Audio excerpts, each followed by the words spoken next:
Can we ask, the Brentford goal, when we're looking at it, it looked like it was offside.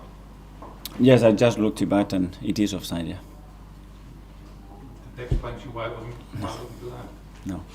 That must be very frustrating for you. It is, but it's, I don't know, probably they will give an explanation later on in the week, but today we haven't got any. But looking at the images, and you have to apply certain principles in defending, and you do that by sticking to the rules. And suddenly you apply different rules, then you have to change your principles. So tell us before, because then you don't hide the line in that height, because then obviously you're always going to have an advantage if you get blocked. Which action specifically are you talking about here? Was it when the header was played forward for? Yeah, the action when you get blocked when you are offside. You cannot block if you are offside, and that ball goes. He also looked offside when he crossed the ball back as well. I think so, but then I'm hoping that maybe it's the camera, the visual, it looks like there are two actions, but I don't know, it's too late, it's fine. The goal was allowed and we dropped 2 points. Put the lines across when we saw. I don't know.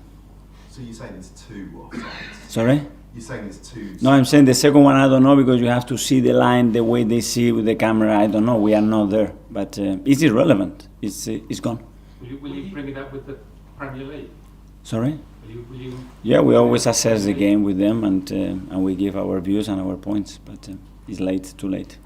I saw both yourself and Albert talking to the fourth official over the amount of added time, I think it was. Did you think that Brentford maybe bent the rules? Every team tries to do one thing, the other team tries to do the thing. That's part of the game. Was it a frustrating day though, Mikel? I know we can talk about VAR and things, but were you happy with the performance today? Yeah, I think it was a really strong performance. I think we had moments. I think it's a very tricky team to play against, and they have shown that, so credit to them as well, because the results that they got against the top team is just not a coincidence.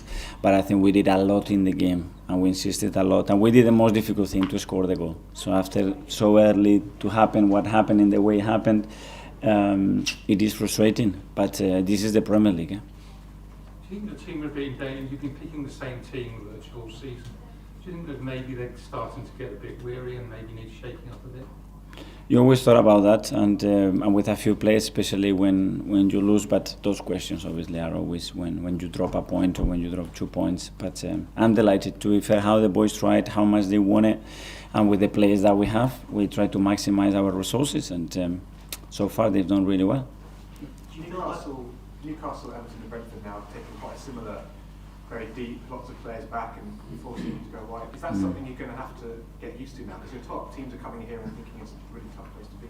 Yeah, but it was the same with Brentford away, and with Fulham, and with Southampton, and with a lot of teams that we have beaten here, so it's nothing new for us. And we know, and every team has its own way of playing, and that's what they try to do. Are you concerned last 3 league games Arsenal conceded from set-piece situations? Are you worried that might be a vulnerability? Of course, you want to improve in every area. We are the third best team in terms of defensive set-pieces records in the league. We want to be the best. So, and we have discussed that today against a team that you give him nothing, because as well they create restart of play to set-pieces. This is the biggest strength. This is what they do. And we control them quite well, but in that situation, I think we control them because we were hoping that they were going to be offside, but they weren't. But it's always unfortunate because it costs you points, so set pieces are huge in this league, that's for sure. This is the first time you failed to win 2 league games in a row. In a normal season, that mightn't be that much of a concern, but given this season, given the run you've been on, the momentum, and obviously the title race, is it an issue at all, do you think? Or? Yeah, you want to win as quick as possible. We wanted to win today, but you see how difficult it is for every single team to win consecutive matches, and that's when you look at the table, the amount of points that they have is for a reason. So you need to be excellent in everything you do in the matches, and then you need to make certain decisions to go in your favour as well, and it's a lot of things. Nick? Hi, Mikel. What's yours and the team's schedule from now until Wednesday to get them ready for that huge match against City? A schedule, well, first of all, tomorrow train, recover, and review the match, what we can do better, what we continue to do. Obviously, we'll review Man City, and then we'll start to prepare on Monday the game.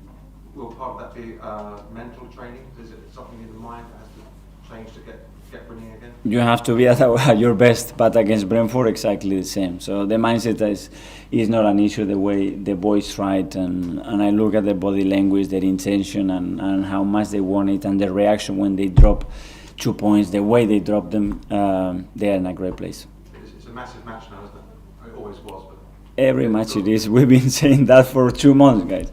And today was a massive game for us, and it was a big game, and we are disappointed because we wanted the 3 points. There seemed to be a little bit more tension in the stadium today than maybe there was last year, when there was a degree of jubilance and surprise.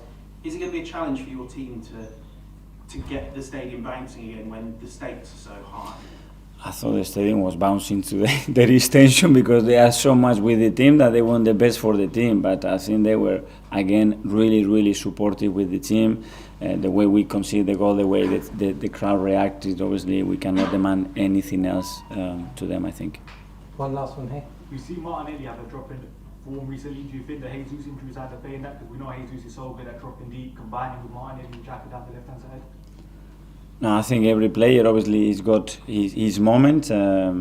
We have moved today Gavi for Leo, because Leo in those spaces is so good. He's so composed, he's constantly faking movements and playing forward. He's got a smell for when the ball is going to land, and we believe it was the right choice to get him out.